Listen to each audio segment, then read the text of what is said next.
Good morning दोस्तों, कैसे हैं आप लोग। आइए, आपका इंतज़ार ख़त्म हुआ, हम लोग क्लास कंटिन्यू करने वाले हैं और आज आप लोग को पूरा का पूरा सिलेबस डिस्कस करने वाले हैं कि किस वैकेंसी के लिए आपको क्या पढ़ना है, यूपीएसआई के लिए क्या पढ़ना है, लेखपाल के लिए क्या पढ़ना है और एसएससी के लिए क्या पढ़ना है, एसएससी जीडी के लिए क्या पढ़ना है। प्रॉपर मैं आपको आज बताने वाला हूँ। और रीजनिंग की क्लास चलेगी तो रीजनिंग में भी आज पूरा का पूरा सिलेबस डिस्कस होगा। जैसे क्या होता है ऑफलाइन क्लास में जब आते हो आप, तो ऑफलाइन क्लास में पहले दिन क्या होती है, सिलेबस डिस्कस की जाती है। आपके सामने सिलेबस होगा, डिस्कस किया जाएगा।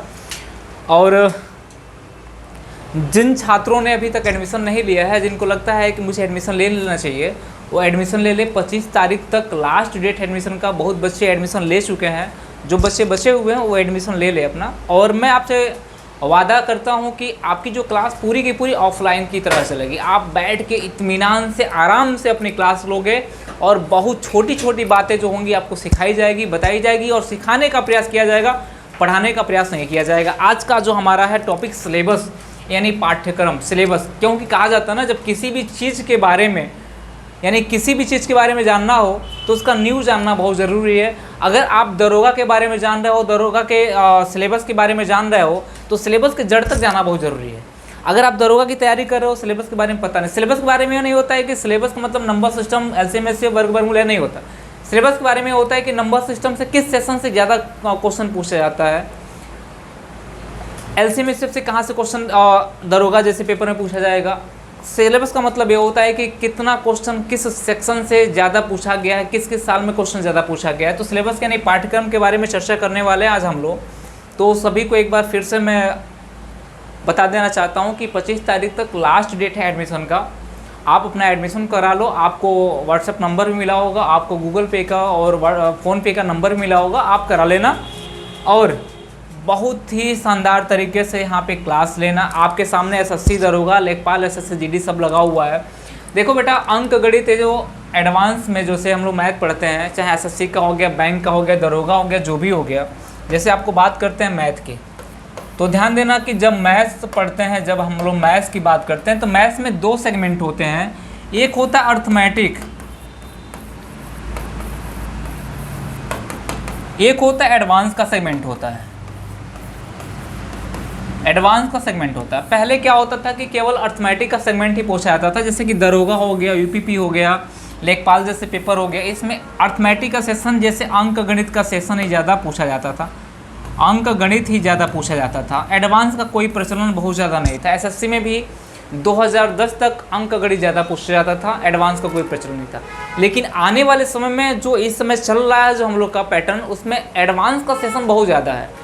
यानी एडवांस से भी क्वेश्चन बैलेंस बना के चलता है। अगर 25 क्वेश्चन हमारे एग्जाम में, अगर 25 क्वेश्चन मैथ का पूछा जा रहा है, तो 25 क्वेश्चन में 12 क्वेश्चन अर्थमेटिक के हैं, तो 13 क्वेश्चन जाहिर सी बात है एडवांस के पूछे जा रहे हैं। इसका मतलब कहीं ना कहीं एडवांस का पलड़ा भारी है, एडवांस से क्वेश्चन पूछा जा रहा है, जिसमें ज्योमेट्री जो कह सकते हैं कि एडवांस का मेन बेस होता है, और आपका ट्रिग्नोमेट्री हो गया, अलजेब्रा हो गया। इस सेशन आपको बहुत ही बारीकी तरीके से तैयार करना पड़ता है। और अर्थमेटिक आप जानते ही जानते हो, अर्थमेटिक आपको बताया भी जाएगा। अर्थमेटिक बहुत दिनों से आदमी लेके चल रहा है, लेकिन एडवांस का जो सेशन हम लोग का चल रहा है ना, 12-13, कभी कभी क्या होता है कि 10 ही क्वेश्चन अर्थमेटिक से पूछा जाता है और 15 क्वेश्चन आपके एडवांस से पूछ जाते हैं। इसका मतलब ये होता है कि एडवांस का जो सेशन होता है हमारा बहुत ही तगड़ा होता है। बहुत तगड़ा का मतलब होता है कि जहाँ से सेशन, जिस सेशन से क्वेश्चन ज़्यादा पूछा जाएगा वो हमारे लिए इंपॉर्टेंट ज़्यादा हो जाता है। तो मैं आपको यहाँ पे बताऊँगा कि किस किस टॉपिक को ज़्यादा फोकस करना आप लोग, और किस टॉपिक को कम फोकस भी करोगे तो काम चल जाएगा हमारा। यानी किसी टॉपिक ऐसा होता है कि कम फोकस करने पे भी हमारा काम चल जाता है, लेकिन किस टॉपिक को ज़्यादा फोकस करना है आपको, इस पे ध्यान रखिएगा। जैसे कि मैं आपको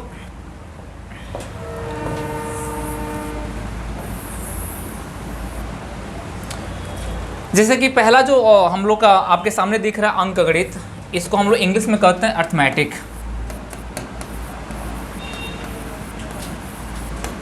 अर्थमेटिक आप जानते हो, पढ़ते हो। अर्थमेटिक का एक सेगमेंट होता है, ऐसा सेगमेंट होता है कि किसी भी एग्ज़ाम में पूछा ही जाना है, चाहे वो ग्रुप डी का एग्ज़ाम हो, चाहे आईएएस का एग्ज़ाम हो। अर्थमेटिक का सेशन ऐसा नहीं है कि नहीं पूछा जाएगा, पूछा जाना ही आपसे, प्रॉपरली आपसे पूछा जाएगा। अर्थमेटिक का हर टॉपिक कहीं ना कहीं टच किया जाएगा, इसलिए इम्पोर्टेंट हो जाता है कि अर्थमेटिक आपको पढ़ना ही पढ़ना है। चाहे एसएससी के लिए पढ़ो, चाहे रेलवे के लिए पढ़ो, चाहे यूपीएसआई के लिए पढ़ो। थोड़ा सा लेवल क्या होता है हमारा, लेवल एसएससी का थोड़ा सा बढ़ जाता है, दरोगा का लेवल थोड़ा सा एसएससी को मैच नहीं करता है, लेखपाल का लेवल मैच नहीं करता है। क्वेश्चन वही होते हैं, बस क्वेश्चन का डेटा लैंग्वेज चेंज कर दी जाती है। जैसे क्या होता है मैं फिर बता दूँ आपको, क्वेश्चन कोई बनाता नहीं, कोई भी आयोग जो होता है क्वेश्चन नहीं बनाता है। बस एक आयोग है कैट, एक आयोग है पूरे भारत में कैट, जो हर साल 5 क्वेश्चन बनाया करती है। कितने क्वेश्चन बनाया करती है? 5 क्वेश्चन हर साल बनाया करती है। नया कोई क्वेश्चन नहीं बनाता। मैथ का कोई नया क्वेश्चन कोई कह दे कि नया क्वेश्चन एसएससी ने बनाया हुआ है तो गलत बता रहा है। न तो एसएससी बनाती है, न तो बैंक बनाती है, न तो एनडीए, न तो सीडीएस, कोई नया क्वेश्चन नहीं बनाता। एक आयोग है केवल कैट का, एमबीए कैट का, जो हर साल कितने क्वेश्चन क्रिएट करती है? 5 क्वेश्चन। जब ये 5 क्वेश्चन क्रिएट करती है तो इसी क्वेश्चनों को या तो डेटा चेंज करके या तो लैंग्वेज चेंज करके एनडीए और सीडीएस वाले, एनडीए अब आप नाम सुने होंगे, एनडीए सीडीएस वाले इसको कॉपी करके अपने पेपर में डाल देते हैं। तो बच्चे क्या बोलते हैं कि इस बार एनडीए में 5 क्वेश्चन नया पूछा गया था, एनडीए में 3 क्वेश्चन नया पूछा गया था। ये नया किसके लिए? एनडीए के लिए, लेकिन कैट के लिए पुराना हो गया, क्योंकि कैट ने ही क्वेश्चन बनाया है। एनडीए ने क्वेश्चन नहीं बनाया, सीडीएस ने नहीं बनाया, कैट ने बनाया। अब इसी एनडीए सीडीएस से बैंक पीओ वाले कॉपी कर लेते हैं। बैंक पीओ वाले क्या करते हैं? इसको कॉपी कर लेते हैं। बैंक पीओ वाले कॉपी कर लेते हैं। बैंक पीओ का जो बच्चा एग्जाम दे रहा होगा वो कहेगा कि सर इस बार हमारे एग्जाम में 5 क्वेश्चन नए आए थे। उसके दृष्टिकोण से नया था, लेकिन जो एनडीए और सीडीएस वाला बच्चा था उसके दृष्टिकोण से वो नया नहीं था। जो कैट का बच्चा था उसके दृष्टिकोण से वो नया नहीं था, लेकिन बैंक पीओ के लिए वो क्वेश्चन नया था। जब बैंक पीओ वाले पेपर, बैंक पीओ से क्या होता है कि एसएससी वाले, जो एसएससी सीजीएल वाले हैं, उसको डाल देते हैं, या तो डेटा चेंज करेंगे या तो लैंग्वेज चेंज कर देते हैं। तो एसएससी का बच्चा कहता है कि सर इस बार 2-3 क्वेश्चन 5 क्वेश्चन नया आया था। एसएससी के जो कैंडिडेट हैं उनके लिए नया था ये, लेकिन बैंक पीओ, एनडीए और कैट के लिए नया नहीं था। जो बैंक पीओ एग्जाम दे रहा है, जो लड़का बैंक पीओ दे रहा है वहीं एसएससी दे रहा है, उसके लिए क्वेश्चन नया नहीं था। लेकिन नया किसके लिए था? जो केवल एसएससी को प्रीफर कर रहा है उसके लिए नया था। अब इससे एसएससी से जितने भी अदर वनडे एग्ज़ाम थे, जितने भी अदर वनडे एग्ज़ाम हो गए, जैसे दरोगा हो गए, लेखपाल हो गए, एसएससी जीडी हो गए, जितने भी वनडे एग्ज़ाम है, जितने भी तरह के एग्ज़ाम, जितने आयोग हैं, सब इसी से 5 क्वेश्चन नए बन जाते हैं। यानी इसी 5 क्वेश्चन उठा के इसमें डाल देता है। तो बच्चा कहता है कि लेखपाल का पेपर देने गए थे और 5 क्वेश्चन नया पूछा गया है। हमने दरोगा का पेपर दिया, 5 क्वेश्चन नया पूछा। हमने एसएससी जीडी का पेपर दिया, 5 क्वेश्चन नया पूछा। वो नया किसके लिए है? उन कैंडिडेटों के लिए है जो एसएससी जीडी दे रहे हैं, केवल एसएससी जीडी दे रहे हैं। उन कैंडिडेटों के लिए जो केवल लेखपाल दे रहे हैं, केवल दरोगा दे रहे हैं। लेकिन उन कैंडिडेटों के लिए नहीं है जो एसएससी दे रहा है, इनके लिए नहीं है। हमने कहा कि अब सोचो कि क्वेश्चन बनने का पैटर्न कैट से शुरू हुआ और यहाँ पे आके ख़त्म हो गया। और मैं कह रहा हूँ कि मैथ का सिलेबस जो होता है ना, मैथ का जो टॉपिक होता है, मैथ के क्वेश्चन होते बदलते नहीं हैं। या तो एग्जामिनर लैंग्वेज चेंज कर देता है, लैंग्वेज चेंज करता है तो क्या होता है, जब जैसे लैंग्वेज चेंज किया उसने, तो लैंग्वेज कभी कभी हमको समझ में नहीं आती। आप ही को नहीं, हमको भी समझ में नहीं आती। हमको ही नहीं, हमको केवल नहीं, जितने भी मैथ के टीचर हैं उनको भी नहीं समझ में आती है। ऐसा नहीं कि केवल मैं ही मैथ पढ़ाता हूँ, दुनिया में जितने भी गणित के टीचर हैं उनको भी लैंग्वेज कभी कभी समझ में नहीं आती है। इसके पीछे रीज़न है कि आपकी जो भाषा है आपसे बेहतर कोई नहीं समझ सकता है। जिस भाषा को एग्जामिनर ने अपनी भाषा में लिखा है उसको एग्जामिनर समझेगा, उसको टीचर को समझने में टाइम लग जाता है। सामने आते आते कंसेप्ट क्लियर रहता है तो उस चीज़ को आदमी समझ के ले बिकता है। लेकिन जब लैंग्वेज कठिन हो जाता है, जिस लैंग्वेज को आप समझ नहीं पाते, वो क्वेश्चन कठिन हो जाता है। आपके लिए, सबके लिए कठिन हो जाता है। 2-4 क्वेश्चन कठिन होते हैं, या तो एक ऐसा डेटा वहाँ पुट कर देता है कि जो डेटा कहीं ना कहीं कटे ना, ऐसा डेटा पुट कर देता है कटे ना, तब कठिन हो जाता है। बाकी क्वेश्चन कभी कठिन नहीं होता है। कंसेप्ट आपका क्लियर होना चाहिए।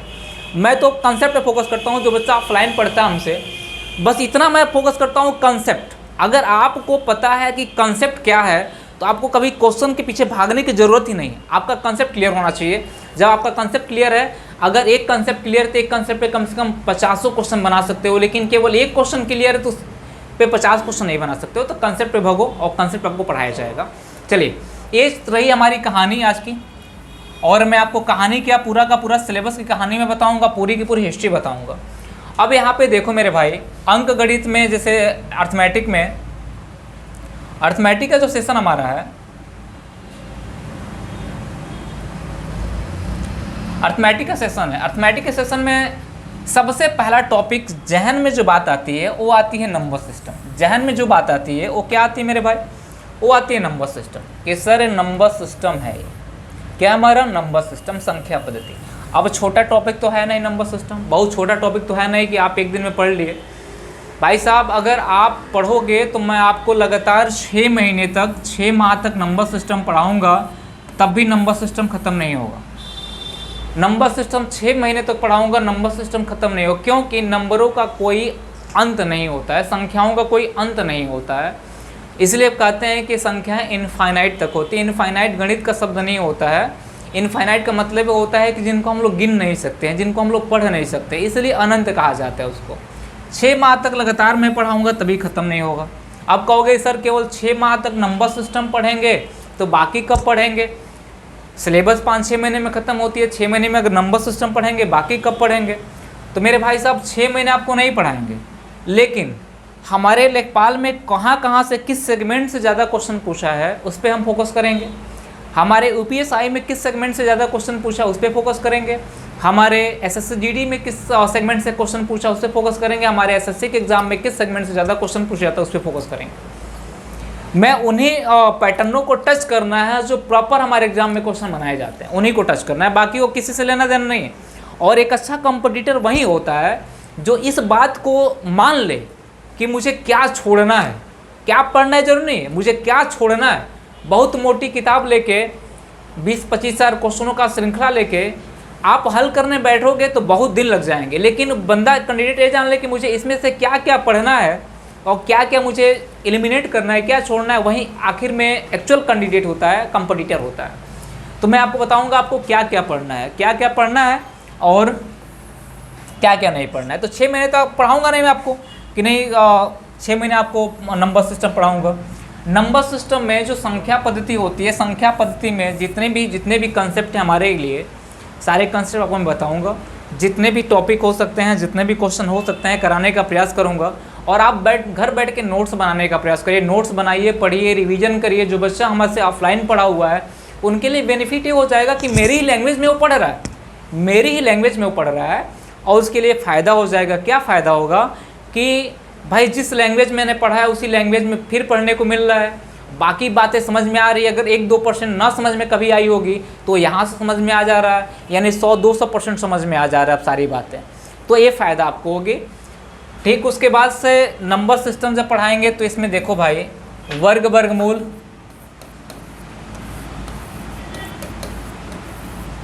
वर्गमूल यहाँ लिखा होगा, मैंने लिखा होगा वर्गमूल, घातांक करनी, सारी चीज़ें नंबर सिस्टम में ही आ जाती है। नंबर सिस्टम पढ़ाएंगे तो जो जितना सेगमेंट है आपका एलसीएम एचसीएफ का, ये भी नंबर सिस्टम का ही पार्ट है। वर्गमूल, स्क्वायर एंड स्क्वायर रूट, ये भी आपका नंबर सिस्टम का पार्ट है। घातांक करनी नंबर सिस्टम का पार्ट है। ये जो पार्ट आप देख रहे हो ना, नंबर सिस्टम का ही पार्ट है, संख्या पद्धति का ही पार्ट है। देखा जाए एवरेज भी नंबर सिस्टम का पार्ट है, रेशियो एंड प्रोपोर्शन भी नंबर सिस्टम का ही पार्ट है। नंबर सिस्टम बड़ा सेगमेंट होता है, भले हम लोग कंसेप्ट वाइज छोटे टॉपिक बांट के, चैप्टर बांट के पढ़ने बात अलग है, लेकिन नंबर सिस्टम बड़ा सेगमेंट होता है। और बड़े सेगमेंट को हम लोग पढ़ने की तैयारी करेंगे तो छोटे टुकड़ों में बांट के पढ़ेंगे। तो मैंने क्या बोला कि नंबर सिस्टम, संख्या पद्धति पहले पढ़ेंगे, जितने कंसेप्ट होंगे उसको देखेंगे, उस पर क्वेश्चन बनाएंगे, किस तरह से क्वेश्चन हमारे एग्जाम में बन रहे हैं, किस तरह से बनने की संभावना हो रही है, अगले एग्जाम में कैसे क्वेश्चन बनाए जाएंगे, सारी बातें की जाएंगी। उसके बाद एलसीएम एचसीएफ जो सबसे इम्पोर्टेंट हो जाता है हमारा, लिस्ट कॉमन मल्टीप्लिकेशन और हाईएस्ट कॉमन फैक्टर, यानी एलसीएम एचसीएफ इतना इंपॉर्टेंट हो जाता है। कोई भी ऐसा एग्जाम नंबर सिस्टम से क्वेश्चन पूछे ना पूछे, लेकिन एलसीएम एचसीएफ से 1 से 2 क्वेश्चन पूछ ही जाता है। एलसीएम एचसीएफ से 1-2 क्वेश्चन पूछ ही जाएगा, उससे कंफर्म में कहीं नहीं जाएगा। और मैं आपको ऐसे पढ़ाऊंगा कि आपको दोबारा पढ़ने की आवश्यकता नहीं होगी। उसके बाद से वर्गमूल ऐसा होता है कि हर व्यक्ति जानता है, रीजनिंग का भी ये पार्ट है, मैथ का भी पार्ट है। वर्गमूल में जो मैथ का क्वेश्चन है, मैथ में जो क्वेश्चन पूछे जाते हैं मैं आपको बताऊंगा, पढ़ाऊंगा। एक क्वेश्चन फिक्स होता है यहाँ से कि वर्गमूल से एक क्वेश्चन पूछा जाएगा। घातांक करनी अच्छा सेगमेंट होता है कैलकुलेशन के दृष्टिकोण से, यानी पूरा का पूरा कैलकुलेशन जो होता है घातांक करनी पे डिपेंड करता है। मैं जहाँ तक कह रहा हूँ कि पूरा का पूरा कैलकुलेशन जो होता है घातांक करनी सिंप्लीफिकेशन पे डिपेंड करता है, घातांक करनी सिंप्लीफिकेशन पे डिपेंड करता है। यहाँ से क्वेश्चन पूछे ना पूछे, लेकिन इनको इम्प्लीमेंट करेगा कहीं ना कहीं। घातांक करनी से क्वेश्चन पूछता है, ये नहीं कहते नहीं पूछता है, सिंप्लीफिकेशन से क्वेश्चन पूछता है, ये नहीं कहते नहीं पूछता है। लेकिन अगर नहीं भी पूछता है तो हर क्वेश्चन में इनको इम्प्लीमेंट करता है, क्योंकि देखो सिंप्लीफाई करना, आप हर क्वेश्चन को परसेंटेज का क्वेश्चन उनको भी सिंप्लीफाई कर रहे हो, प्रॉफिट लॉस का सिंप्लीफाई कर रहे हो, हर क्वेश्चन को सिंप्लीफाई करो। ऐसी बात नहीं कि सिंप्लीफाई नहीं कर रहे हो, प्लस कर रहे हो, माइनस कर रहे हो, इनटू कर रहे हो, डिवाइड कर रहे हो, ये काम तो कर ही रहे हो, हर क्वेश्चन को सिंप्लीफाई कर रहे हो। तो ये सेगमेंट ऐसे हैं कि कहीं ना कहीं इंप्लीमेंट होंगे। उसके बाद से जो हम लोग का है, इसके बाद से जो आपके सामने होगा, जो बच्चे बहुत इंतज़ार करते हैं, बहुत पढ़ने के लिए बड़ी लालायित होते हैं, वो सेगमेंट होता है परसेंटेज। वो सेगमेंट क्या होता है हमारा? परसेंटेज होता है।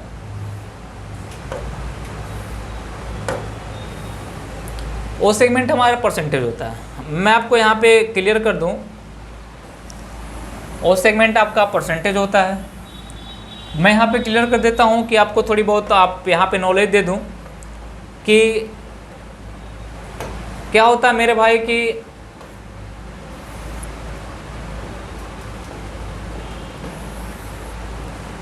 क्या होता है, जो परसेंटेज होता है ना, जो परसेंटेज होता है हमारा,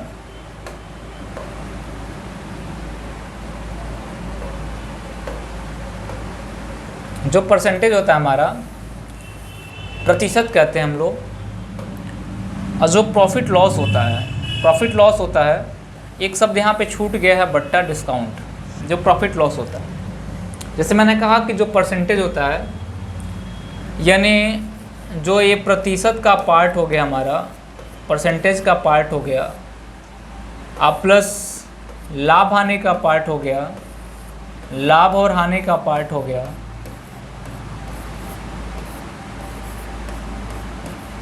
हानि का पार्ट हो गया, अब प्लस लाभ हानि के पार्ट में एक बट्टा आता है, आपने ध्यान दिया होगा, डिस्काउंट शब्द जिसे बोलते हैं। उसके बाद से हम कह सकते हैं कि साधारण ब्याज, साधारण ब्याज, आप प्लस चक्रवृद्धि ब्याज, चक्रवृद्धि ब्याज। अब सोचो कि एक ऐसा सेगमेंट ये होता है, जैसे नंबर सिस्टम आपने देखा कि नंबर सिस्टम में क्या था हम लोग का, नंबर सिस्टम में क्या था, नंबर सिस्टम में कौन कौन से टॉपिक ऐसे आ जाते हैं कि जो हमको नंबर सिस्टम के सेगमेंट में पढ़ना पड़ता है। लेकिन जब प्रॉफिट लॉस परसेंटेज की बात करते हैं तो एक बच्चों से एक बात क्लियर कर दूं मैं, जब प्रॉफिट लॉस पढ़ने जा रहे हो आप लोग, तो प्रॉफिट लॉस जब पढ़ने जा रहे हो तो एक बात को ध्यान में रखना, परसेंटेज पढ़ने जा रहे हो तो परसेंटेज को इस तरह से पढ़ना कि परसेंटेज प्रॉफिट लॉस का ही पार्ट है, यानी प्रॉफिट लॉस परसेंटेज का पार्ट या तो परसेंटेज प्रॉफिट लॉस का पार्ट, एक दूसरे के क्या है, पूरक हैं, एक दूसरे के बिना अधूरा है। यानी आपने परसेंटेज पढ़ा तो प्रॉफिट लॉस का 90% क्वेश्चन जो होते हैं परसेंटेज के बेस पे होते हैं। बट्टा हो गया, बट्टा सेम, और साधारण ब्याज चक्रवृद्धि ब्याज आपको दहेज में मिल जाता है। इसका मतलब ये होता है कि जैसे कि आपने परसेंटेज पढ़ा तो ये सारी टॉपिकें आपको फ्री में मिल जाती है, ये सारी टॉपिक आपको फ्री मिल जाती है। 90% क्वेश्चन आपके परसेंटेज से ही बन जाते हैं सारे प्रॉफिट लॉस को। प्रॉफिट लॉस में क्या होता है कि परसेंटेज का ही सेगमेंट यूज होता है, बस यहाँ पे लाभ हानि की यूज की जाती है, लाभ हानि का यूज किया जाता है, यहाँ पे डिस्काउंट का यूज किया जाता है, यहाँ पे कॉस्ट प्राइस सेल प्राइस का यूज किया जाता है, यहाँ पे मार्क प्राइस का यूज किया जाता है, बाकी और कुछ नहीं होता है। साधारण ब्याज चक्रवृद्धि ब्याज देखा जाए तो पूरा का पूरा परसेंटेज का ही पार्ट है, बिना किसी फॉर्मूले की बात करें। अगर परसेंटेज का एक टॉपिक होता है हमारा जनसंख्या, परसेंटेज का एक टॉपिक होता है जनसंख्या, पॉपुलेशन एक टॉपिक परसेंटेज का पूरा साधारण ब्याज चक्रवृद्धि ब्याज को क्या करेगा, मैनेज कर लेता है, पूरा का पूरा मैनेज कर लेता है। तो जब परसेंटेज पढ़ेंगे इतना बेहतर पढ़ेंगे कि प्रॉफिट लॉस में ज़्यादा दिक्कत ना हो, बट्टा में दिक्कत ना हो, साधारण ब्याज चक्रवृद्धि ब्याज में दिक्कत ना हो। अब मुझे हर सेगमेंट को टच करना है कि एसएससी के बच्चा पढ़ रहा है तो मुझे एसएससी के बच्चे के लेवल का कंसेप्ट देना है कि परसेंटेज में उसको क्या क्या पढ़ना है। दरोगा का बच्चा पढ़ रहा है, दरोगा में उसे देना है कि दरोगा का बच्चा क्या क्या पढ़ना है। हर बच्चे को उनके अकॉर्डिंग मुझे काम करनी है, वैकेंसी के अकॉर्डिंग काम करनी है। चलिए जैसे कि मान लीजिए, फिर मैं आगे बढ़ता हूँ, ये जो सेगमेंट हमको हमारा क्लियर हो गया। इसके बाद कभी आप भटके ना, ऐसा भटकने का मतलब ये है कभी आपको ऐसा कोई दिक्कत ना हो कि इसके बाद जो आपने देखा यहाँ पे आपकी जो टॉपिक है, यहाँ पे इसके बाद जो आपका टॉपिक है ना,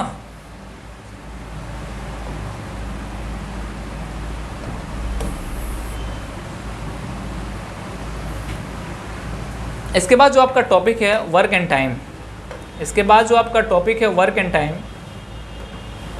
जो कार्य समय जो सबसे इंपॉर्टेंट हो जाता है, कार्य समय जो सबसे इंपॉर्टेंट हो जाता है। कार्य समय में क्या है, वर्क एंड टाइम पढ़ रहे हो। वर्क एंड टाइम एक बहुत बड़ा टॉपिक होता है, बहुत बड़ा टॉपिक होता है वर्क एंड टाइम, और बहुत अच्छा टॉपिक होता है। और वर्क एंड टाइम में ऐसा होता है कि एक ऐसे कंसेप्ट बना दिए जाते हैं कि एक बेसिक फॉर्मूले पे तो क्वेश्चन बनता नहीं है। या तो पूरा का पूरा बेसिक नॉलेज आपको होना चाहिए, या तो एडवांस तरीका आपको होना चाहिए, पता होना चाहिए। एक तरीका ऐसा होना चाहिए जो पूरा का पूरा वर्क एंड टाइम का क्वेश्चन आप बना जाओ। वैसे मैं आपको पढ़ाऊंगा, कोई कंसेप्ट बहुत ज़्यादा नहीं पढ़ाऊंगा कि नहीं आपको इतना याद करना पड़ेगा, पूरी की पूरी फॉर्मूले याद करनी पड़ेगी, ऐसा कोई फॉर्मूला नहीं बताऊंगा जो आपको याद करना पड़े। तो वर्क एंड टाइम में चिंता मत करिए। पाइप एंड टंकी जो होता है वर्क एंड टाइम का कोरिलेटेड होता है। यहाँ पे पुरुष महिलाएं काम करती है, बच्चे काम करते हैं, यहाँ पे पाइप काम करता है, नल काम करता है, यहाँ पे कार्य पूरा होता है, यहाँ पे क्या होता है, टंकी भरी जाती है, बस अंतर इतना होता है, बाकी सब कुछ सेम होता है। यहाँ दिन में कार्य होते हैं, यहाँ मिनट में और घंटे में सेकंड में कार्य होते हैं, बस इतना होता है, बाकी कुछ नहीं होता है। साल समय दूरी, जब हम लोग स्पीड टाइम डिस्टेंस की बात कर रहे हैं, स्पीड टाइम डिस्टेंस की बात कर रहे हैं, स्पीड टाइम डिस्टेंस की बात कर रहे हैं हम लोग,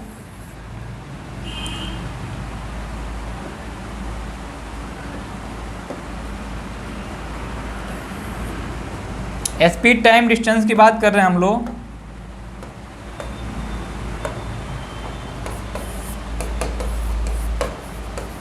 डिस्टेंस की बात कर रहे हैं तो मैं बता दूं कि स्पीड टाइम डिस्टेंस में क्वेश्चन हमारे क्या बनता है, जब स्पीड को कांस्टेंट करके टाइम और डिस्टेंस में रिलेशन निकाला जाता है, टाइम को कांस्टेंट करके स्पीड और डिस्टेंस में, डिस्टेंस को कांस्टेंट करके टाइम और स्पीड में, बस इतना कुछ होता है, बाकी और कुछ नहीं होता है। बहुत बड़ा टॉपिक नहीं होता, बस समझने का फेर होता है। पढ़ाने वाला इतना लेंदी पढ़ा देगा कि आपको लगेगा कि बहुत बड़ा टॉपिक है, लेकिन मैं आपको इतना बेहतर तरीके से, बेसिक तरीके से पढ़ाऊंगा, लगेगा नहीं कि आपका टाइम, स्पीड, डिस्टेंस आपका कोई टॉपिक भी होता है। बस इतना ध्यान रखना।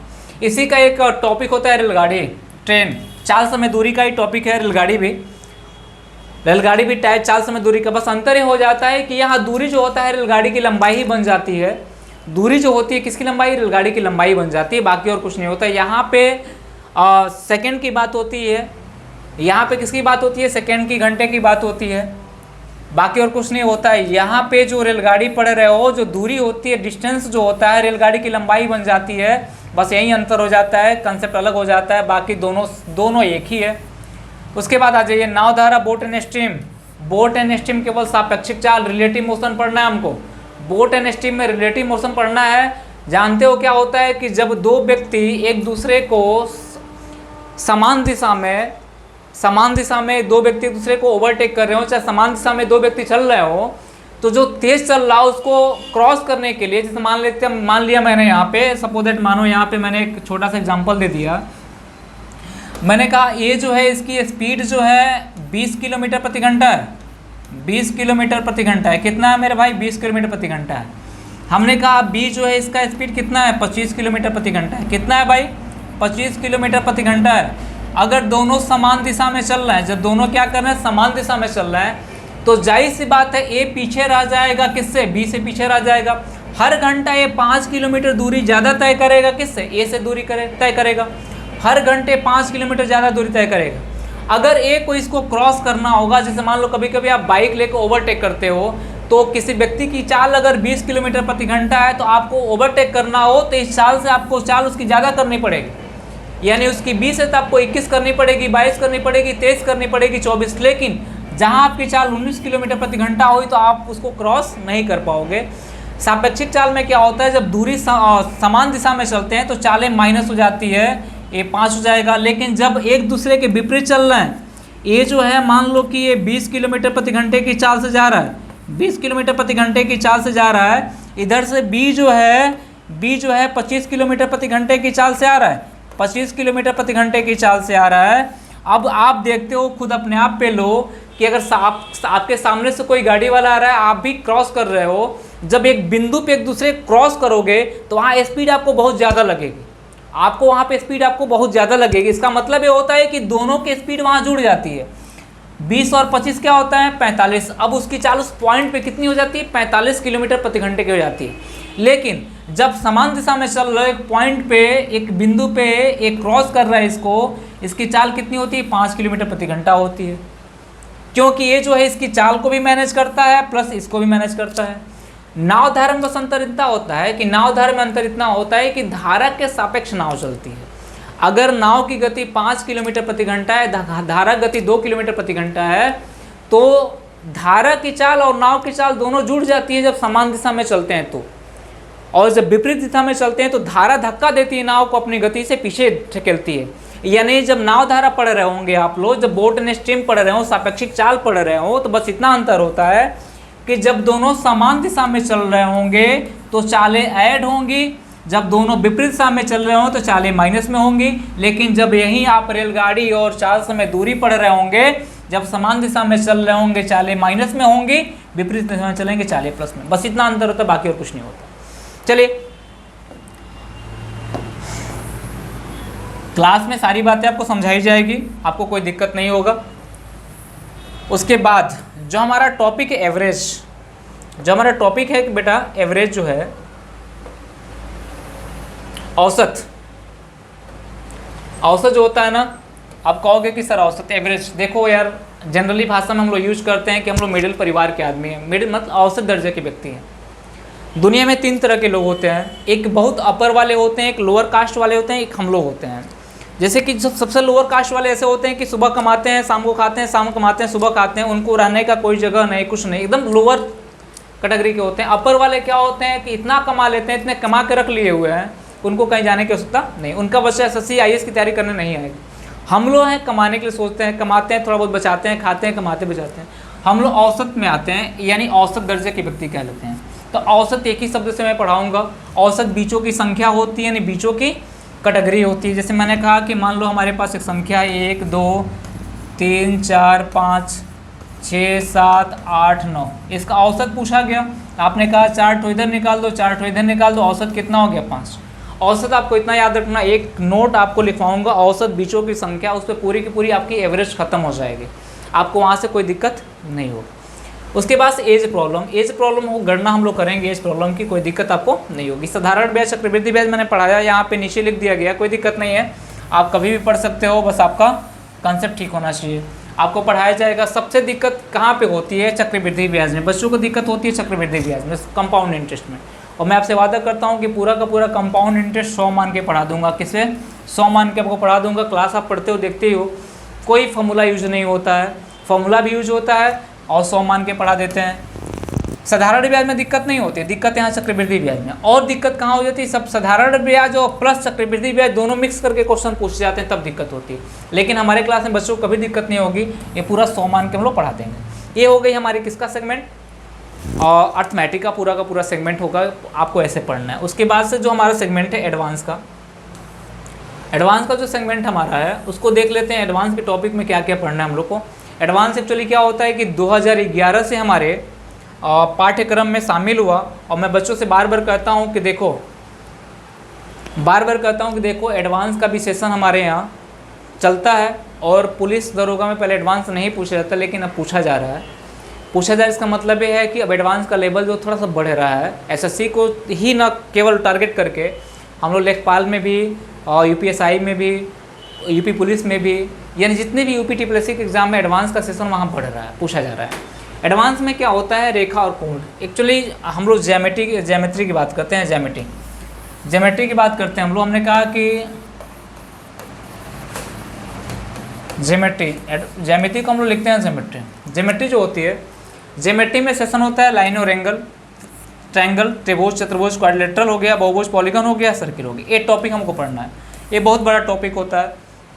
पूरा कंसेप्ट, पूरा थ्योरी हमको पता होना चाहिए। पूरा थ्योरी आपको पढ़ाएंगे, क्वेश्चन कराएंगे, तो दिक्कत आपको नहीं होगी। जो यूपीएसआई का बंदा है, यूपीएसआई के लिए उसके टॉपिक में एक्चुअली मेंसुरेशन होता है। मेंसुरेशन में दे देता है सामने लिख के 2D और 3D सामने लिख देता है मेंसुरेशन 2D। बेटा 2D की शुरुआत तो लाइन और एंगल से ही हो जाती है। जो अगर अच्छा टीचर आपको पढ़ा रहा होगा, आपको बता रहा होगा, तो सिंपल सी बात, 2D की शुरुआत लाइन और एंगल से हो जाती है।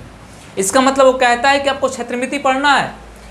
क्षेत्रमिति भी ज्योमेट्री का एक पार्ट है, क्षेत्रमिति भी एक ज्योमेट्री का पार्ट है। कहा जाता है यहाँ पे 2D की बात होती है, यहाँ पे 3D की बात होती है, यहाँ पे सेकेंड डायमेंशन की बात होती है, यहाँ पे थर्ड डायमेंशन की बात होती है। बस इतना अंतर होता है। इस ज्योमेट्री का ही पार्ट क्षेत्रमिति भी है। तो कहता है कि 2D और 3D पढ़ना है। जो यूपीएसआई का बच्चा है, यूपीएसआई की तैयारी कर रहे हैं अगर आप लोग, तो आपको मेंसुरेशन पढ़ना है, क्षेत्रमिति के साथ आपको पूरा का पूरा ज्योमेट्री भी पढ़ना है। इसमें आपको कोई भी मीन मेक नहीं है, पूरा का पूरा पढ़ना है। ट्रिग्नोमेट्री के सेशन से क्वेश्चन नहीं पूछे जाते थे, यूपीएसआई के बच्चों को ट्रिग्नोमेट्री के सेशन से क्वेश्चन नहीं पूछे जाते, लेकिन मैंने देखा कि ट्रिग्नोमेट्री के क्वेश्चन से भी सेशन से क्वेश्चन पूछे जा रहे हैं, तो पढ़ाया जाएगा, आप पढ़ लेना उसको। उसके बाद से ऊंचाई और दूरी ट्रिग्नोमेट्री का ही पार्ट होता है, और बीजगणित अलजेब्रा, ये भी पढ़ना है आपको। ये सेशन आपको इंपॉर्टेंट है पढ़ना। इसके बाद एक सेशन छूट गया हमारा, जो मैं लिख दे रहा हूँ 10वां टॉपिक जो हमारा है, कोऑर्डिनेट ज्योमेट्री। कोऑर्डिनेट निर्देशांक ज्यामिति, इसको कहते हैं निर्देशांक ज्यामिति। ये पढ़ना है एसएससी वालों के लिए, एसएससी वालों के पढ़ना, एक क्वेश्चन यहाँ पूछा जाएगा, ठीक। कोऑर्डिनेट ज्योमेट्री आपको पढ़ना है, एसएससी के लिए पूछा जाएगा। अब बात आ गई यूपीएसआई के बच्चों के लिए। थोड़ा मैं बता दूं कि यूपीएसआई के लिए बच्चे हो गए, लेखपाल के बच्चे हो गए, इनको थोड़ा सा 1-2 टॉपिक एक्स्ट्रा पढ़ना पड़ता है। मैं यहाँ पे लिख दे रहा हूँ क्रमचय, संचय, दूसरा हो गई प्रायिकता,